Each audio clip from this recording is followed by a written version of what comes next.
ये है सऊदी अरब, जिसके बारे में आप जानते ही होंगे कि यहाँ पर ज़्यादातर हिस्सा सिर्फ सहरा ही सहरा है। यानी कि सऊदी अरब में आपको हरियाली ना के बराबर ही मिलेगी।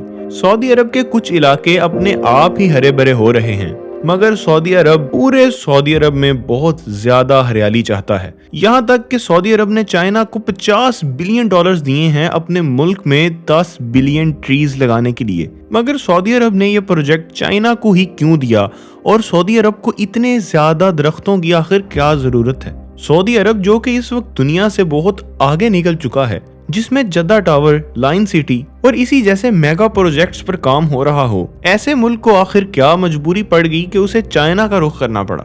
आखिर कैसे की वीडियोस में खुशामदीद। हमारी जमीन का 36 स्क्वायर किलोमीटर एरिया रेगिस्तानों की नजर हो चुका है। यानी कि हमारी हरी भरी जमीनों का 24% हिस्सा रेगिस्तानों में तब्दील हो चुका है। और हर साल जमीन का इस तरह से रेगिस्तान में तब्दील होना फ्यूचर में बहुत बड़ी प्रॉब्लम क्रिएट कर सकता है। और जिन कंट्रीज में रेगिस्तान पहले ही बहुत ज्यादा हैं, उन पर इसका असर और भी ज्यादा हो रहा है।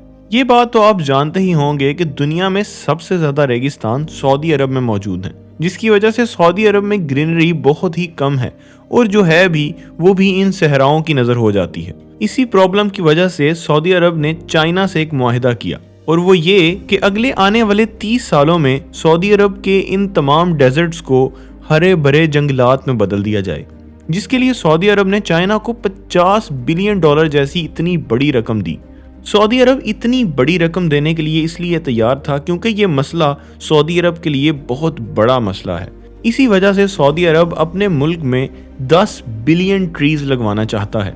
सुनने में तो ये बहुत ज्यादा मुश्किल काम लगता है, मगर सऊदी अरब इस काम को किसी भी कीमत पर करना चाहता है। ये बात तो हम सभी जानते हैं कि सऊदी अरब मिडिल ईस्ट का सबसे अमीर कंट्री है और जिसकी दौलत का राज है उसमें से निकलने वाला तेल।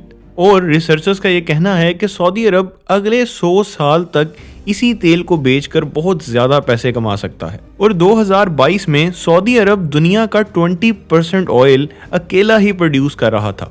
यानी कि सऊदी अरब के पास इतना ज्यादा तेल है कि जिसका अंदाजा लगाना भी शायद मुश्किल है। मगर एक तरफ सऊदी अरब तेल की दौलत से माला माल है, तो दूसरी तरफ सऊदी अरब में ग्रीनरी बिल्कुल खत्म होती जा रही है।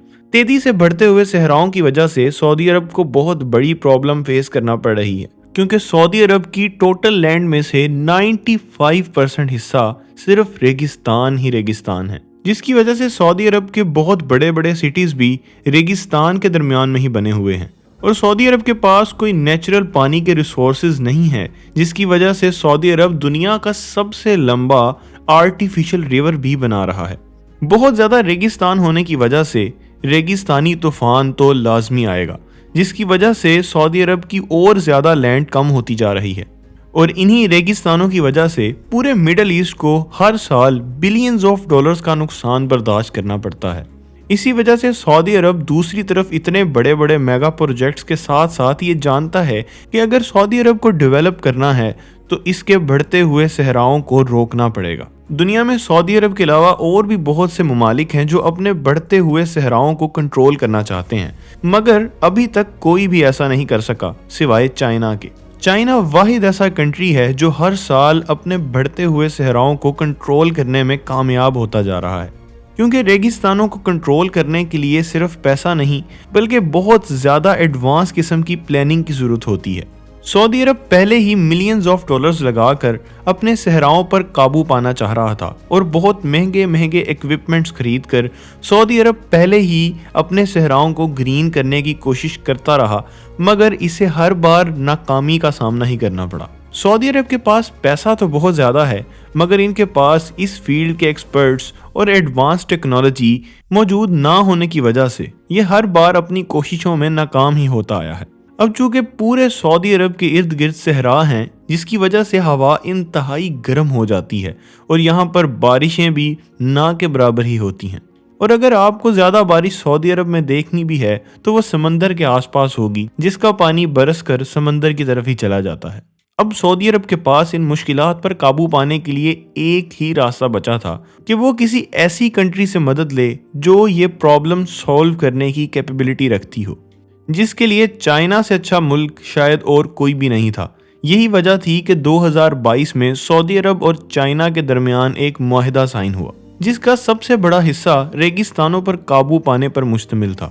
اب سعودی عرب اور چائنا کی اس کولیب سے پوری دنیا حیران تھی، کیونکہ چائنا کو اب سعودی عرب میں 10 بلین ٹریز گرو کرنے تھے، جس کے لیے انہیں $50 بلین کی رقم دی گئی، جو کہ ایک بہت بڑی رقم ہے، مگر اتنے زیادہ درخت اگانا، وہ بھی صحرا میں، بہت زیادہ مشکل کام ہے۔ اب اتنے بڑے پروجیکٹ کو مکمل ہوتے ہوتے کم از کم 20 سے 30 سال کا عرصہ تو لگے گا ہی۔ چائنا اپنی ایکسپرٹیز کو یوز کر کے سعودی عرب میں 10 بلین درختوں کے ساتھ ساتھ ویجیٹیبلز اور روڈ گراس بھی اگائے گا، اور اس کے ساتھ ساتھ چائنا سعودی عرب میں ہی ایسے ایکسپرٹس تیار کرے گا جو اس طرح کی سچویشن پر خود سے قابو پا سکیں۔ مگر یہاں پر بہت لوگ اس بات کو لے کر حیران تھے کہ سعودی عرب نے اس کام کے لیے آخر چائنا کا انتخاب ہی کیوں کیا۔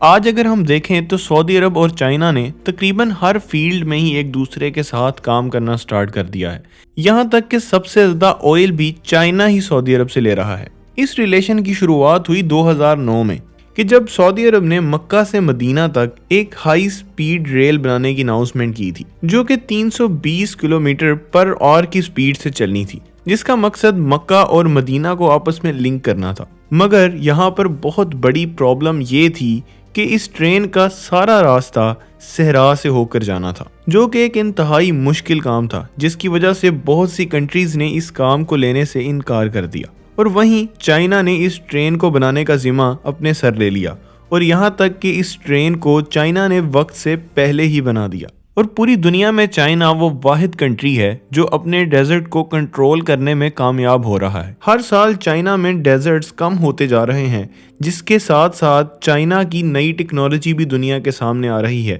جس کی وجہ سے چائنا اپنے صحراؤں پر قابو پا رہا ہے۔ انہی وجوہات کی وجہ سے سعودی عرب کے لیے چائنا سے اچھی آپشن اور کوئی ہو ہی نہیں سکتی، اور سعودی عرب اگر چائنا کی مدد سے اپنی اس پرابلم کو سولو کر لیتا ہے تو یہ سعودی عرب کے لیے فیوچر میں بہت بڑی کامیابی ہوگی۔ کیا سعودی عرب اپنے اس پروجیکٹ کو ٹھیک طرح سے مکمل کر پائے گا یا نہیں؟ اور اگر سعودی عرب اپنے اس پروجیکٹ کو مکمل کر لیتا ہے تو یہ سعودی عرب کے لیے کتنا زیادہ فائدہ مند ہوگا؟ کیا اتنا زیادہ پیسہ خرچ کر کے سعودی عرب اپنے موسم اور اپنے صحراؤں کو ٹھیک کر سکے گا؟ کمنٹ سیکشن میں اپنی رائے کا اظہار ضرور کریے گا۔ ویڈیو پسند آئی تو چینل کو سبسکرائب ضرور کر دیجیے گا، کیونکہ آگے چل کر آخر کیسے پر اور بہت زیادہ ویڈیوز آنے والی ہیں۔ اسی کے ساتھ ہمیں اجازت دیجیے، ملتے ہیں آخر کیسے کی ایک نئی ویڈیو کے ساتھ۔